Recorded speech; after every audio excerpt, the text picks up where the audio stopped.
Well, good morning or good afternoon for those of you who have joined us. Thank you so much. I mean, this is a good session for today. So my name is Fred LeFranc. I'm the moderator for today's webinar. This is the second of the Signal Flare series.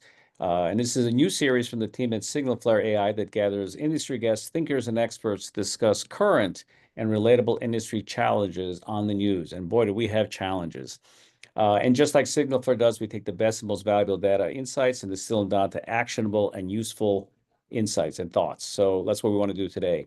So before we get started, I want to make sure everyone gets an opportunity to introduce themselves, and I will start with the ladies. So Emily, if you don't mind introducing yourself, please, so everyone knows who you are. Sure. Emily Williams Knight. I have the honor of leading the Texas Restaurant Association. We have now just over 58,000 restaurants in Texas. We are now the largest private sector employer, about 1.5 million people, and just crossed 137 billion in annual sales. And essentially my job and the team that I lead is to both protect on a local, state, and federal level the regulatory and legislative policy that allows restaurants to be successful. And the other side of our business is making our operators better operators. At our scale, you can just imagine that we have everything from a mom and pop to a food truck to a large chain. Excellent. All right. And my old friend, John Hamburger, please introduce yourself. Yeah, hi, Fred. I publish Franchise Times Magazine, the Restaurant Finance Monitor, and Food on Demand. We also produce the Restaurant Finance and Development Conference, which is in November, and the Food on Demand Conference, which covers the delivery, takeout, and catering business. And that's in May, coming up very soon. Glad to be here. All right. Last but not least, Mike Lukyanov. Thanks, Fred. Mike, I'm the CEO and founder of Signal Flare AI. I've been in restaurant data analytics this is middle of my third decade doing it, and things have really evolved. So always trying to stay on top of the economic situation. Okay, and for the participants, wherever you're tuning in from, you could use the chat or comment features of Zoom to say hello, ask questions. We'll be monitoring that. So there's questions that come up for myself or any of the panelists. We'll be sure to do it at the end of the webinar. We're trying to get this done within about 45 minutes. So the opening thing is I want to ask the question that's on everyone's mind. What the heck is going on? All right. I mean, because holy cow. The word that always comes to my mind is uncertainty. I've used the metaphor of whitewater rafting for years, and class 1 waves are kind of like row your boat gently down the stream, and class 5 is like, oh my God, I'm going to die. And it just seems like we're a tweet away from disaster. I mean, there's just something every single day that's going on. I won't even ask anyone what you want to prognosticate on because I know better than to do that. That's cruel. If you can tell me it's going to happen in the next 5 minutes, I'll take that. But beyond that, it's not going to happen. I mean, right now, we have the uncertainty driving down stock prices, right? Is there a recession? Is there not a recession? Tariffs are on, tariffs are off. Are we going to triple the price of avocados and limes and tomatoes because they all come from Mexico or not? So our commodities are threatened.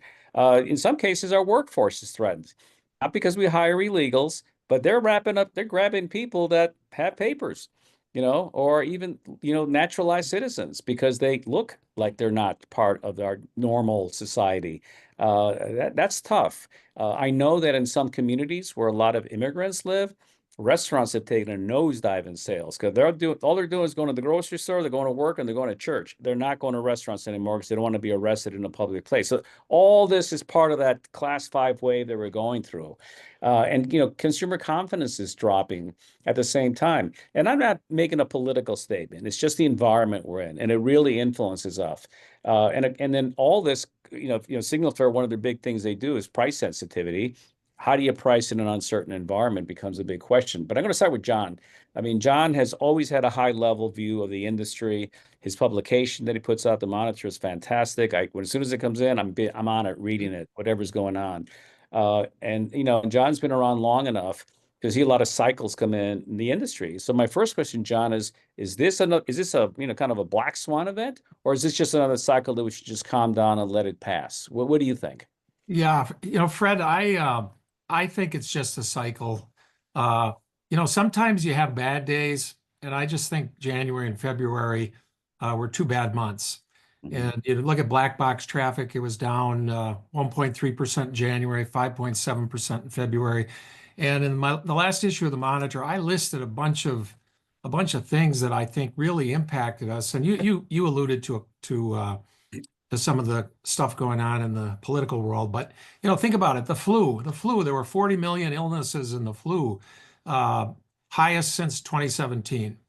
Doge, think of that. Federal employees on the receiving end get to the office. What are you doing?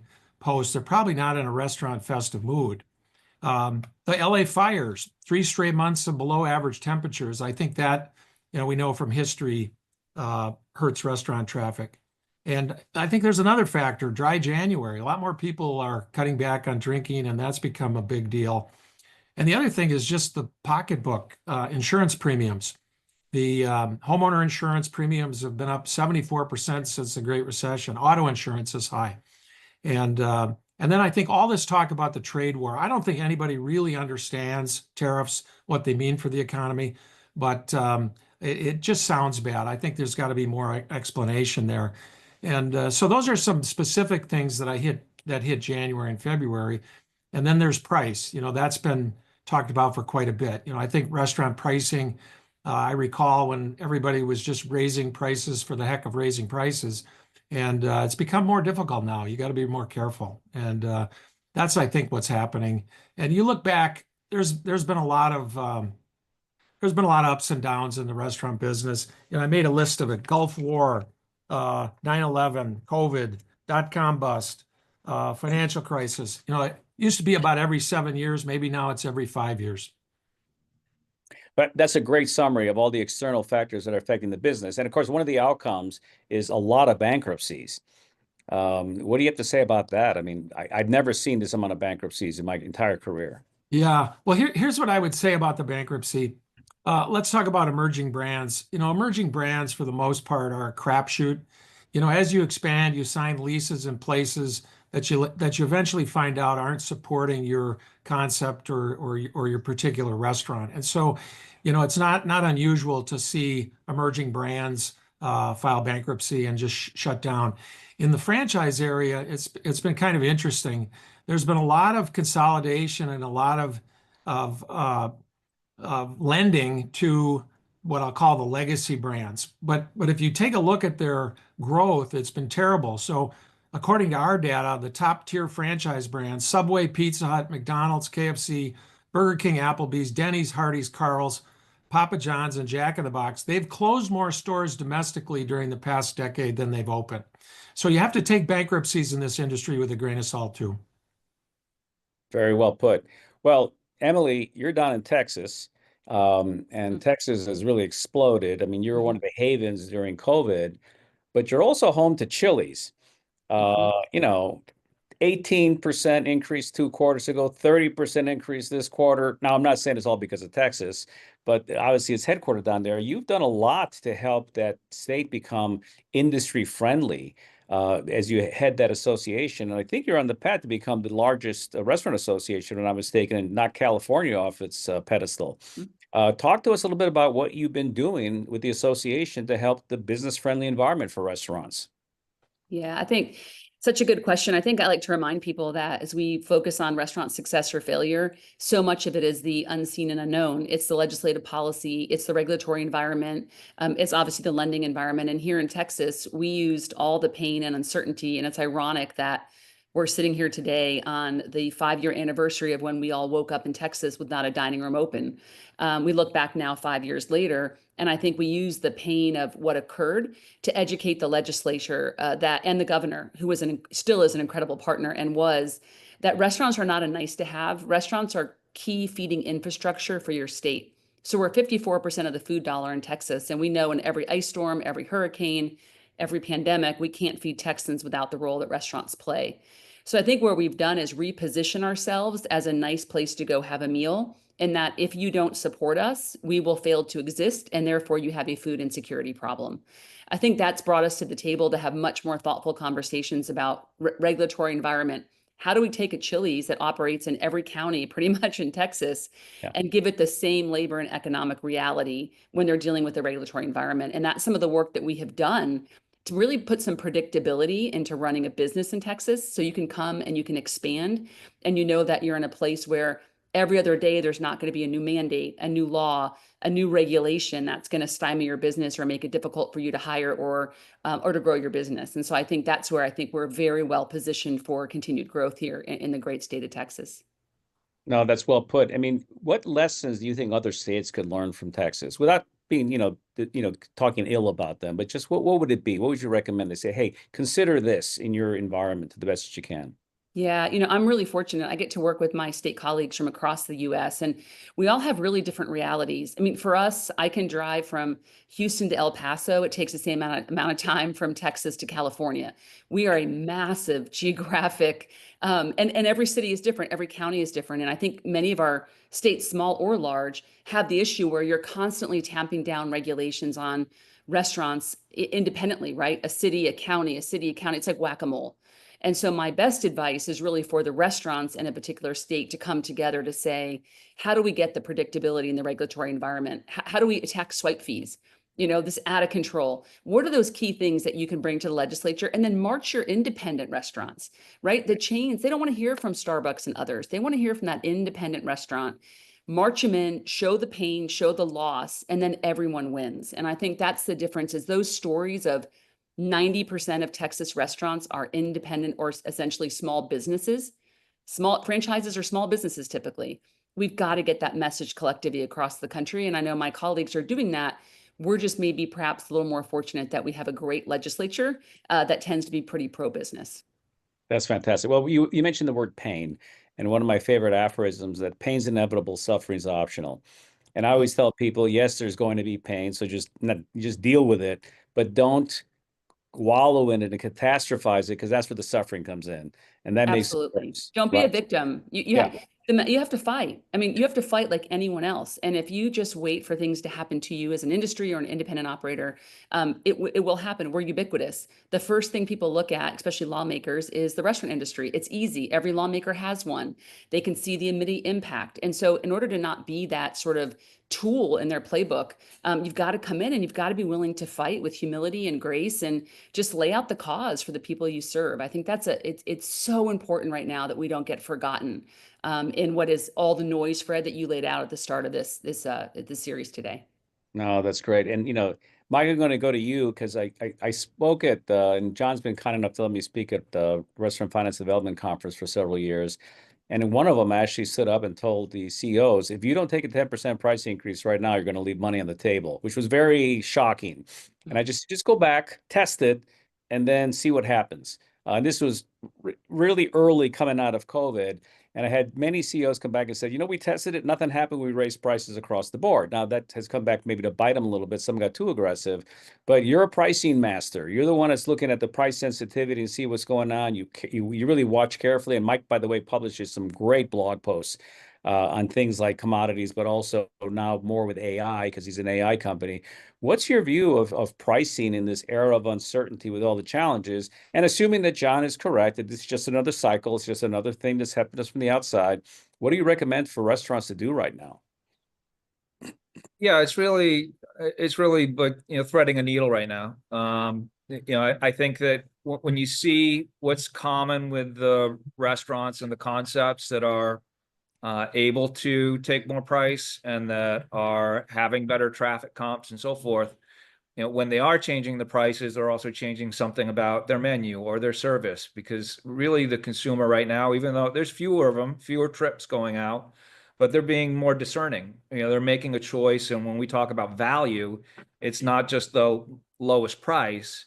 It's about, what am I getting for what I'm paying? People are much more discerning about that. And, we even see, it can be very different from one trade area to the next, because one of the biggest things that we saw in COVID and post-COVID was what types of concepts closed, what types of concepts opened, and then what's the availability of the different types of concepts, full service and limited service and QSR and fast casual. It's not equal across all trade areas. So you really need to understand how competitive your concept is in your micro market, because that's really dictating how people are spending, fewer, their dollars on fewer trips. Yeah, and Mike, obviously that's what you do at Signal Flare is help people thread that needle. so that they know what they can maximize by location, what they can charge their customer. Fred, can I jump in That's real right. quick? Because Of I think, course. Mike, you said it so well. You can imagine, we have everything from customers calling to complain about a restaurant experience, thinking we're the Better Business Bureau, all the way to what Mike just said. And our number one piece of advice right now is you've got to be delivering a meaningful experience. And I want to highlight Chili's just for a second, only because, yes, they are headquartered in our great state, but I traveled there maybe 2 months ago.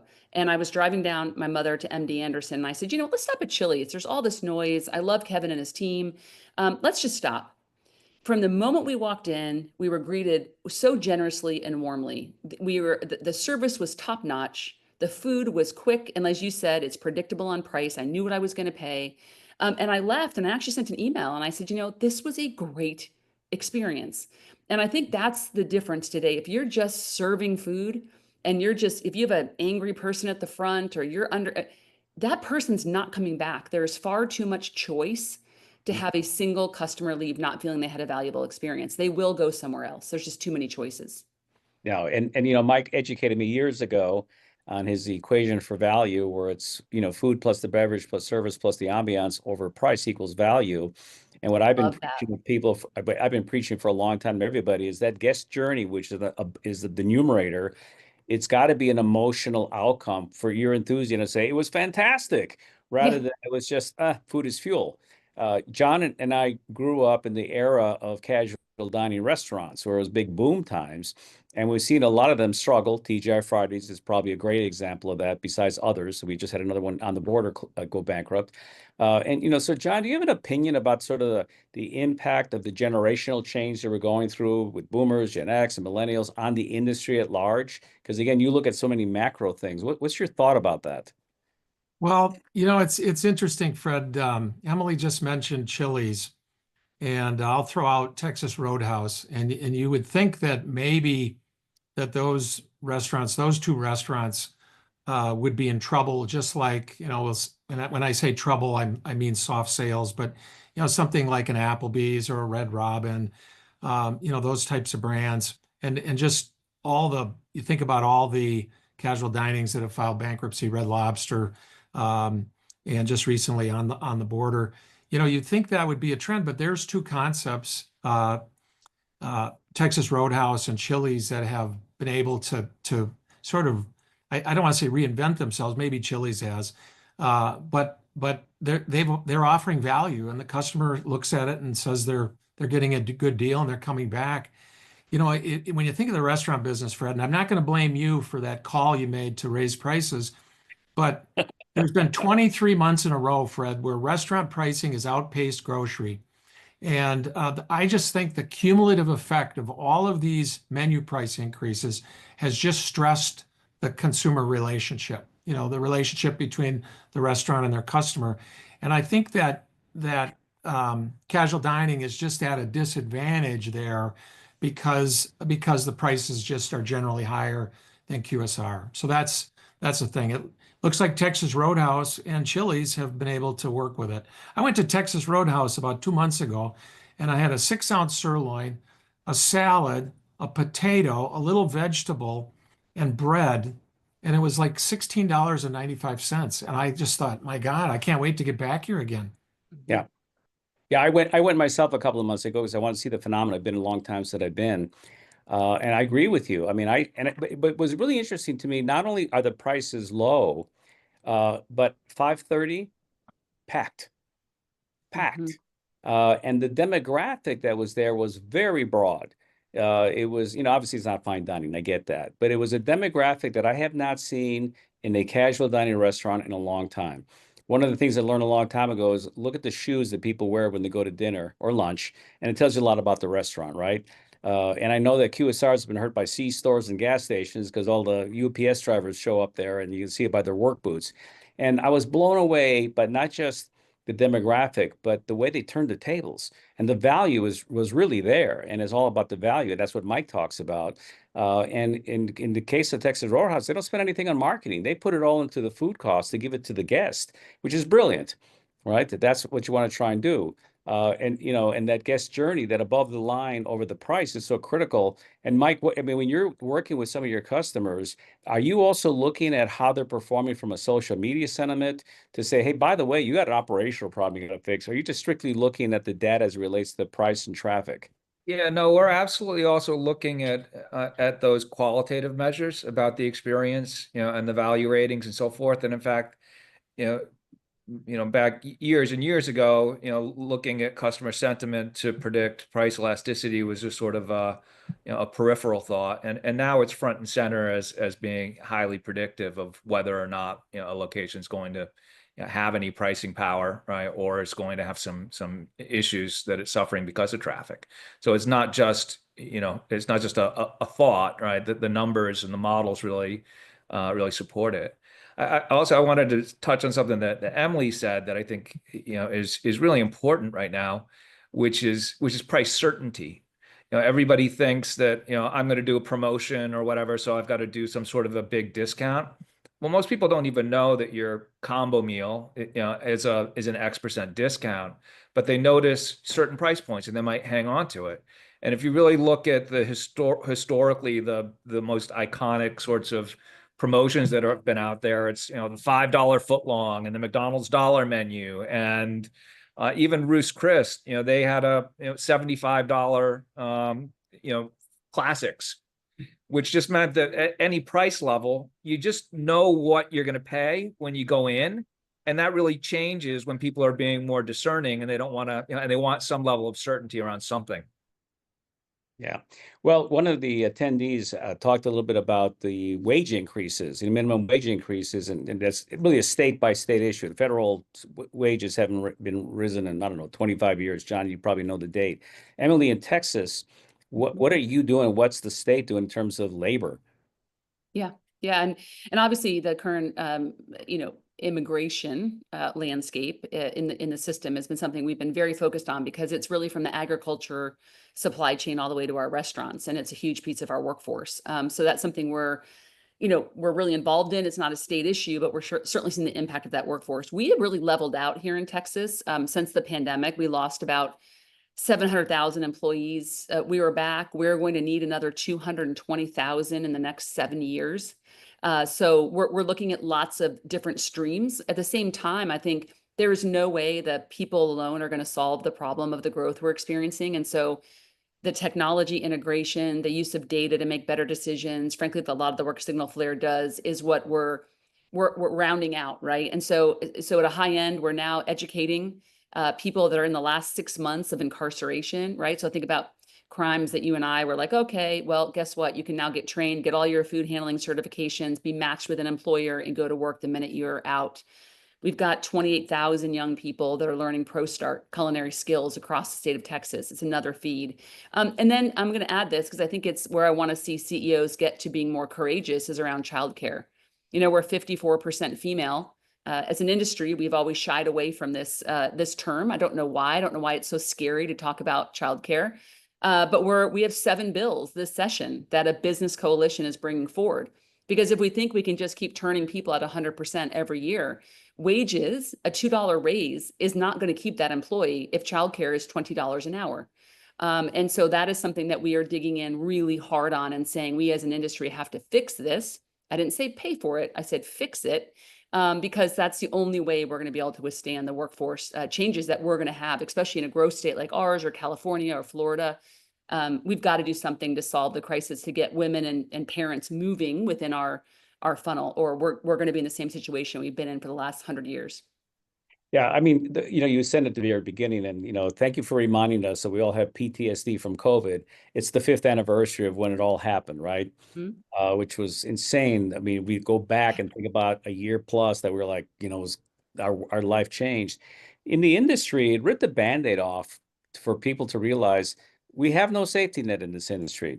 There's really no insurance in most companies. Some have it, but a lot don't, right? There's no retirement for an older worker. There is no childcare for the working parent and things like that. What people call living wage in a state, I really call it survival wage. Because, who can live in a major metro area on $16 to $19 an hour in today's world? You can't. And not have quality of life. I mean, you could be, it's what they call the working poor. And and that's been a big part. So I think thank you for bringing that up. I mean, it's something that's an industry without, being kind of, people think, oh, we're just giving money away. We're not. I think the opportunity, for example, is the lines have crossed. If you have cashiers taking orders at a counter, and Mike's talked about this for a long time, you're crazy. Get a kiosk. It'll do a much better job. You have a higher check average. The customers don't care about the line, and you can put employees to go do more useful work that they can try and do. And that's an important part of what we'd like to do. John, I'm going to switch the gears and go to you on something that's become a big thing as well. I don't know if it's good or bad, but I like your opinion, is MAHA. Make America healthier again. I mean, I had an interesting conversation with the restaurant CEO the other day about, are we responsible for the obesity crises and the fact that, 6 of the top 10 reasons people die are lifestyle diseases, or are we innocent of that? How do you view this view of the food additives and food out of a box and so forth and so on? Yeah, Fred, I'm getting older and concerned more about my health than I was in my 30s and 40s. We had a speaker at our restaurant finance conference in November who talked about the GLP-1 drugs. Mhm. And he was concerned that perhaps the GLP-1 drugs would impact restaurants. The weight loss drug users, the ones that are on the drugs, they're visiting QSR restaurants less frequently and ordering fewer items. And so, there is, and then I brought up earlier in this webinar, Dry January. I've tried it the last 2 years, the Dry January, and I kind of liked it. And I've talked to more and more people who've done that. And so I do think there is something to this health. I'm not going to call it a craze, but more people looking at that. And I think restaurants, though, are able to change their menus and able to adapt to that. So I'm not that worried about it, but it is something that CEOs need to be aware of. Yeah, I mean, people for years, I've seen is they always talk thin and eat fat. Uh, Well, Fred, that's what they said for, you go back to, I can remember when there was a restaurant concept that started out in the 80s called Delights, and it was all going to be, it was going to be fresh and healthy and whatnot. And it lasted about, 13 months and went under. And the people at Wendy's for years used to say, oh, they talk healthy, but they eat, big giant food. right. And, I don't know if that's the case anymore. I think that's why something is, restaurants are trying to deal with that. So, Can I jump in? I think Of course. John's right. I think this is a very different moment, and I think we need to be very aware of the movement that is happening across the country. And so people very much focus on Kennedy and what he will do with the MAHA movement, but that is now in every state house in America. So Mhm. here in Texas, where we are all about free regulation, live or die, whatever you want, right? I mean, I'm from Connecticut, so I still kind of adapting to this environment. We now have a SB 25, which is a very serious bill that essentially the summary is anything in the center of a grocery store would have a warning label, but also anything sold out of a restaurant. So you think about our big brands, their sauces, their soups, all of that would be tagged with a very serious health warning label. Assume that doesn't change the consumer behavior. The cost that comes with that is extraordinary for a state our size. And there's much about the, sort of vaccines and health and this movement that is becoming grassroots and is really effective. There's probably 50 bills now on the table that restaurant CEOs have to be very aware of. And something that John mentioned, I think Dry January has always been, you've seen some alcohol sales fall. We started to see alcohol sales fall 9 months ago. And two things were happening. And I remember having a conversation. I did a panel once or introduced a panel, and Kevin Hochman, ironically from Chile, was behind me. And about 15 months ago, I flagged the GLP-1 drugs. And I said, if they continue to offer the generic version, we're in trouble, because as cost of that comes down and accessibility increases, you're going to find more people on them. And we just saw, and I'm happy to share it if we want to send it out to the folks listening, the first research study that indicates exactly what John said. What's a little frightening is that the alcohol sales are falling because the next generation is being educated to believe that alcohol is poison, right? If you go onto TikTok, if you look at the research for that 24 to 18-year-old, they do not see that as a part of their life. But so much is now transitioning to THC infused drinks. And now you have states, including ours, looking to ban those. So if it's moving to this THC drink, which never had them, couldn't tell you about them, but the bars are certainly accelerating demand. Restaurants and surveyed in Texas last week said more than 50% want to put them on their menus. So I Wow. think the beverage trend is scary because the margin is so high. And if that continues to collapse, that's going to be a problem for certain segments of the industry for sure. No, that's a great insight. And let me ask, I recommend for anyone on the call, if you want to stay current with what's going on, follow some of John's publications because you get a lot of great Absolutely. out of information. But besides, putting a plug in for John and Mike's posts, because I think Mike's got some great posts on LinkedIn. Emily, how do you stay current with everything that's going on? Because there's, like I said, it's uncertainties, white water, there's a lot of things happening. What's Yeah. your go-to? Yeah, I would say it's a combination of staying educated for us is critical and it has to be factual, right? If we're going to put out information, it has to be based in fact. So it's everything from the Dallas Fed to the Department of Labor to the National Restaurant Association to leaders like John to groups like Signal Flare, right? And we consolidate all of that. And the biggest layover for us is we survey our members every month. And so from the Panhandle to El Paso to Austin, we need to get a flavor of what's happening on the ground and what their sentiment is. And we've seen a little bit of that same erosion since the start of the year of people thinking, I'm more worried about my business in the next 6 months than I was 6 months before. And so we spend so much time triangulating a lot of data and putting it into what we would call patterns, where we can then give advice to our members about what they can do at the moment they're in and down in the next 6 months. Fred, I just want to mention one thing. One of the questions was the states raising the minimum wage, and I think that when the wages are going up, restaurants make an automatic decision. I've got to adjust price, right? And one of the things that I think has happened in restaurants that's maybe exacerbating this whole value issue is that when you raise prices, say to keep your labor number, constant on your P&L, if food costs haven't gone up as much, the amount of food you're putting on the plate per the dollar looks less. And I think that creates a value problem. If you go back and you take a look at some of the companies, they've been able to maintain a flat labor percentage for many, many years because they adjust price, but their food costs have been going down. Look at Chipotle. 10 years ago, I think the food cost, it's like 2 or 3 points less now than it was 10 years ago. So that's something restaurants. But what about their prices, right? That becomes the issue. I mean, Mike, you're the pricing expert. You look at all these factors, right?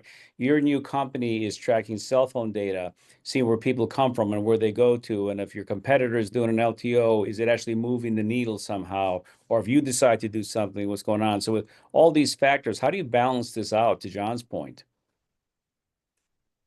Yeah, I mean, I think that, and John pointed out some really great concepts. I think that, restaurateurs really need to know what their concept is, right? And be really, vigilant about protecting what that is.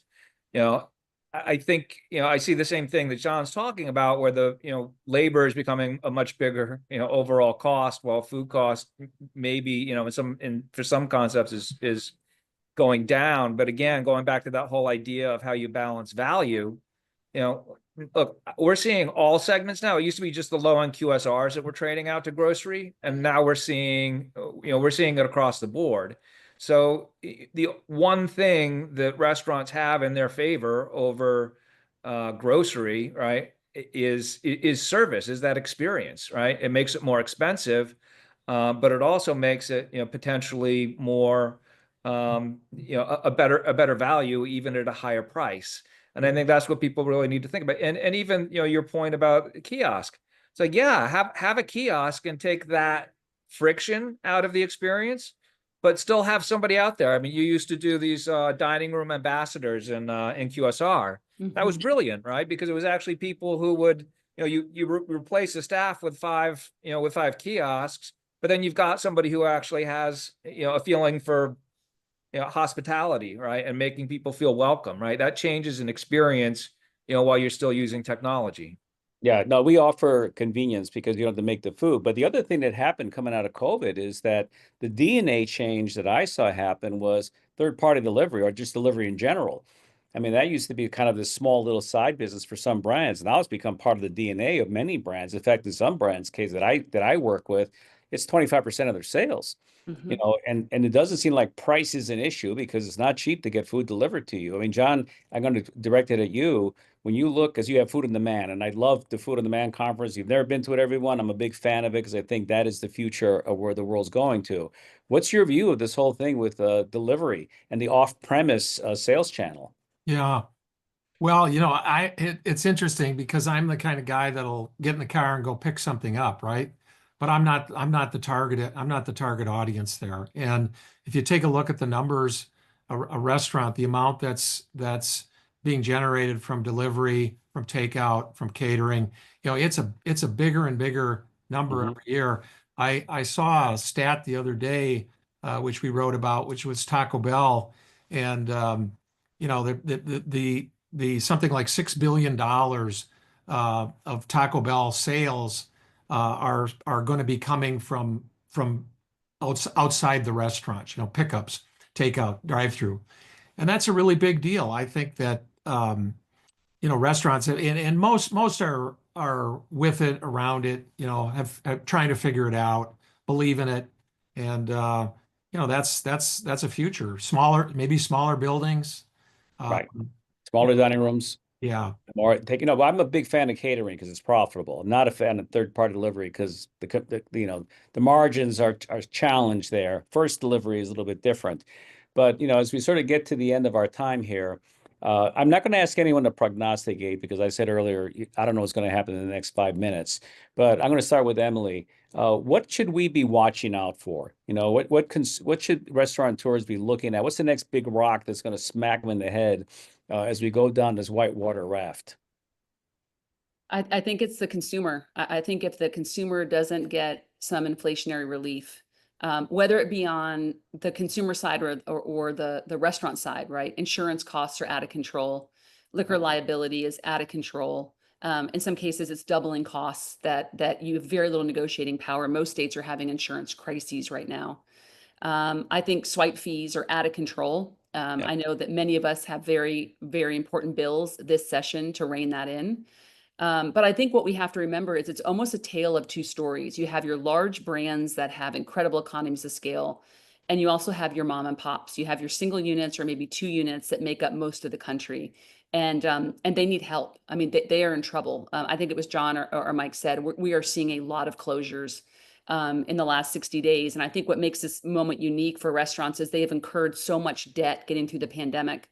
They took disaster loans, SBA loans, those interest payments they're paying, and they're just running out of runway. And so I think for restaurants, it's know who you are in the audience you're serving, and don't try to be all things to all people. That's the only way they're going to get through this, is that experience about who they are, why that customer comes in, and then working with whoever they can to try to get some of these costs under control. Got it. Good. All right, John, your turn. Yeah. Fred, back in 1982, there was a guy named Bob Emerson. He wrote a book called Fast Food: The Endless Shakeout. And here we are, we're 43 years later, and nothing has really changed. Restaurants come and go, new things, new concepts. I think of all the new things that have come along since Starbucks. Think of Seven Brew, think of Scooters, think of Dutch Bros, think of Swig. There's when a legacy brand starts to have trouble, there's 10 other brands nipping at their heels. Look at chicken. We think of the legacy brands of KSC. Well, think of the volumes that a Raising Cane's does or a Chick-fil-A does. And so, I mean, that's the industry in a nutshell, is it's just constantly changing, and creativity will win, and it'll be a new era in restaurants. Yeah, Right. no, that's why I call this a period of creative destruction. I Yeah. mean, old models die and new models emerge. And of course, the new generation has a different relationship with technology and restaurants than we had. And that's part of what's been driving this.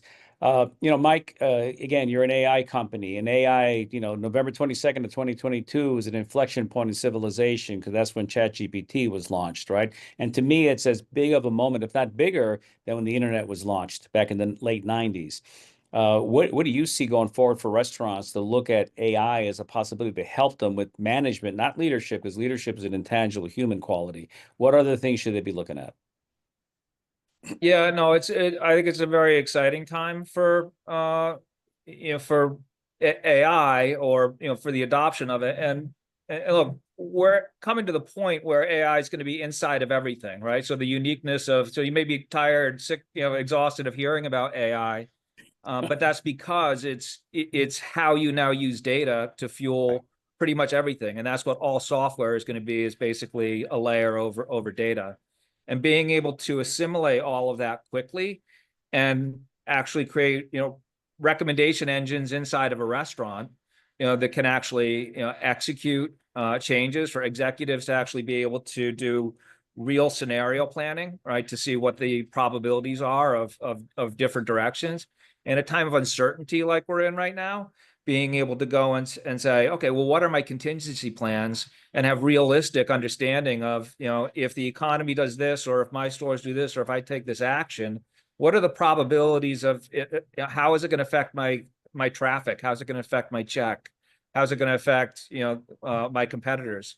So we're coming into a whole new era, and you'll see, like, Yum has a new AI department, right? So the big brands understand how really big this and transformative this is going to be. So, it's really time to start having a look at it. And like you said, Fred, it's not just Chat GPT, right? That's just language models, right? But you start mixing language models with predictive AI via agents, and you start to come, it's sort of like a left brain, right brain coming together, and it's going to be much, it's not exaggerated. It's like a, it's like an internet moment, right? Maybe, the stocks are overvalued for it, but the opportunity and how it's going to affect all of us for the next, 2, 3, 4, 10 years is not overstated.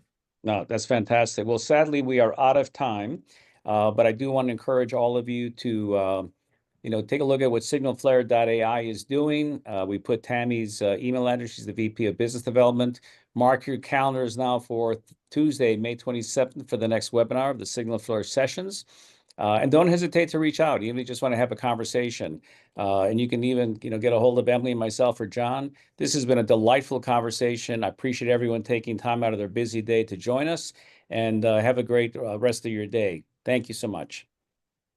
Thank you. Yeah, thanks. Good job, Fred. Good job, Emily. Mike, good job. Thank you all. That was great.